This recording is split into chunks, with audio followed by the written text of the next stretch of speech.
Guys welcome back to Kaviniya 34 channel. இந்த வீடியோவில் வந்து சமையல் ரெசிபி பார்க்க போகிறோம். உளுந்து போண்டா தான் பார்க்க போகிறோம். வாங்க எப்படி செய்யலாம் பார்க்கலாம். கைஸ் 2 கப் உளுந்து ஊற வச்சுருக்கோம். இதை வந்து இப்போ மிக்சியில் போட்டு அரைச்சிட்டு உங்களை நான் கூப்பிட்றோம். நம்ம அரைக்கும் போது கூட வந்து கொஞ்சம் கல் உப்பு சேர்த்து இவனை அரைச்சிட்டு வந்துடலாம். வாங்க கைஸ், அதே மாதிரி வந்து எல்லாமே கொஞ்சம் கொஞ்சமாக போட்டு நீங்கள் அரைச்சிடணும். கொஞ்சம் ஐஸ் கட்டியும் ஒரு க்யூப் போட்டுக்கலாம்.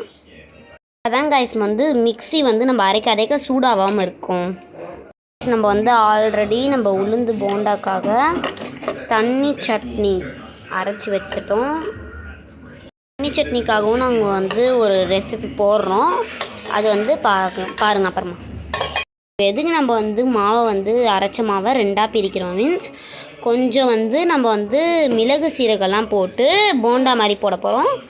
கொஞ்சம் வந்து இந்த வெங்காயம்லாம் போட்டு வடை மாதிரி சுட போகிறோம் கைஸ். வந்து போண்டாக்கு கருவேப்பிலாம் போட்டிருக்காங்க. இது வந்து வெங்காயத்துக்கு சாரி கைஸ், வடைக்கு வந்து வடைக்காக தான். சாரி கைஸ், தெரியாமல் வெங்காயத்துக்காகன்னு சொல்லிட்டேன். இதில் வந்து கொஞ்சம் வெங்காயம் போட்டிருக்காங்க கைஸ். அடுப்பான் பண்ணி வானல் வச்சாச்சு. இப்போ வந்து எண்ணெய் ஊற்ற போகிறாங்க. கொஞ்சம் எண்ணெய் ஊற்றிக்கோங்க ரைஸ். ரெண்டுத்துலேயும் வந்து கொஞ்சம் மிளகா போட்டுக்கோங்க. எங்கள் மம்மி வந்து இப்போ வடை தட்டுறாங்க, போட போகிறாங்க. போட்டாங்க கைஸ். கொஞ்சம் நல்லா செவந்து வரட்டோன்னு திருப்பி போட்டுட்டு அப்புறம் எடுக்கணும் கைஸ். இப்போ அடுத்த வடை ரெடி ஆகிட்டுருக்கு கைஸ். வடை கைஸ் பாருங்க கைஸ். 3வது வடை கைஸ்.